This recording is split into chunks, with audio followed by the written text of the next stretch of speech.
Hello, everybody, and welcome back to Gran Turismo 4. Last time we did the Grand Canyon Rally easy difficulty and got ourselves a Ford RS200, an iconic rally legend. In this episode, we're going to be heading back to the beginner events and continuing our little journey with the Lightweight K Car Cup.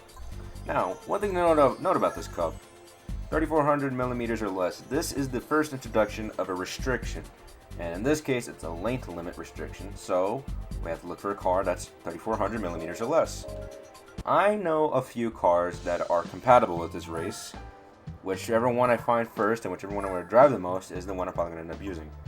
And this is the winner right here. I was going to actually... Ooh. I don't know. Because the thing is, you can use the Suzuki Cappuccino, which we saw in the first coffee break. You can use that. It qualifies, but I kind of want to use the Honda Beat because I just kind of like the look of the Honda Beat, you know. I think I'm going to use this specifically for the Honda, like the K-Cup. And with that said, one thing to note about the K-Cup is all of the cars that qualify for this are horrible. In no circumstances besides the K-Cup should you use these things, should you use these cars in any other event. Unless you're like memeing around, which then in that case is just kind of funny. But in any other case, you should probably not be using these cars like competitively against opponents. Like, let me try and see if I can find another one of these cars. We're looking for a... It's going to be towards the end, isn't it? There we go. Nissan Pao. Look at this thing. It is very questionable. And it clocks in at about 46 horsepower. Why would you choose this instead of something like a Nissan Skyline GTR that released in the 80s?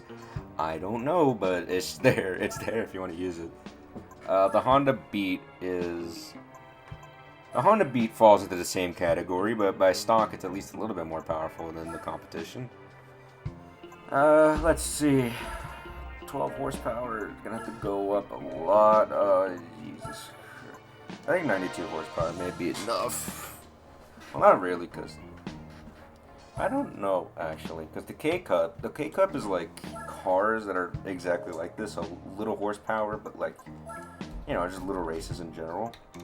But I don't know how much like weight and horsepower is really going to affect this thing, so I guess we'll just have to wait and see. Alright. I'm gonna go out to stage 2, but not stage 3. I think stage 2 will be enough to at least get us through. And just in terms of speed, but in terms of handling, we're gonna have to probably get some brakes because this thing is not exactly the lightest thing, like not exactly the heaviest thing, is what I meant to say. This thing will pretty much just get bullied by any other car that like slams into it, so we probably need to get some brakes in just to make sure it stops before it slides off the track. And now we can probably see what we can do here. So let's go head back to beginner events and see what we can do. So another thing, one little feature I forgot to mention is that if you look at the little number to the side besides A spec, B spec, you can see how many races are inside this. So for all of these, it's set 5.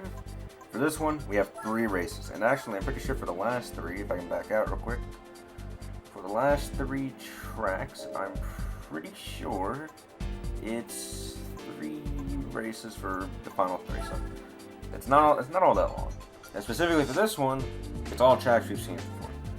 Motorland, which is the like ring with a little divot, Tsukaba circuit, and the beginner course, which actually no, I'm pretty sure Motorland is the version of Driving Park that's a tiny bit more complicated, and Driving Park, which is the very simple version of this track. So I'm gonna go ahead and fast forward the race a little bit.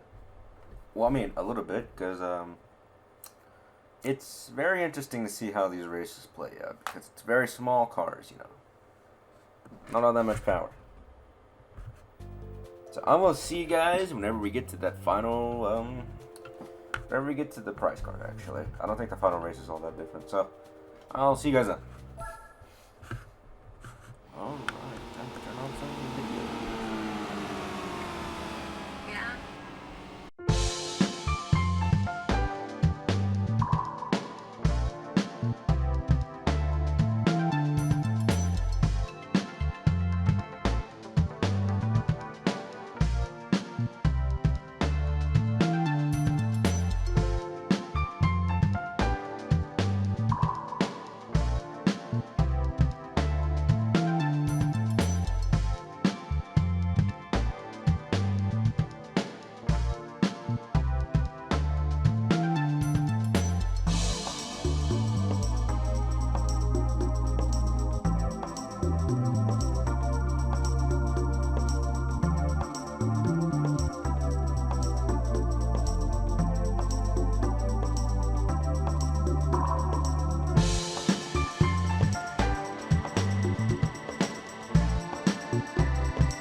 want to say 10 minutes worth of racing.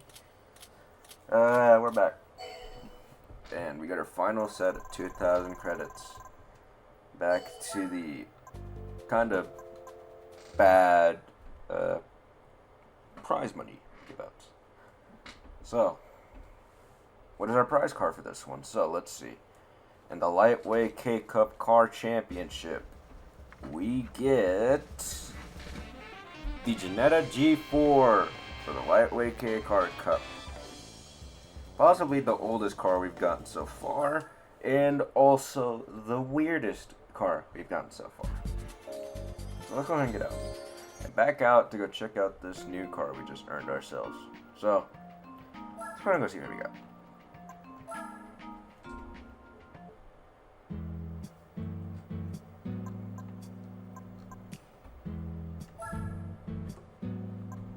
So, if we could find this, it's pretty easy since a lot of our stuff has been only from the 80s and maybe the 70s, considering the Autobonacci from the first episode, I'm pretty sure. But here we go, the G4. Coming in with 90 horsepower and being 3353. So, if we were to get this car before we did the K-Cup Championship, we could have used this thing and pretty much destroyed it. So, that is not what we're gonna do because we, well, already did it.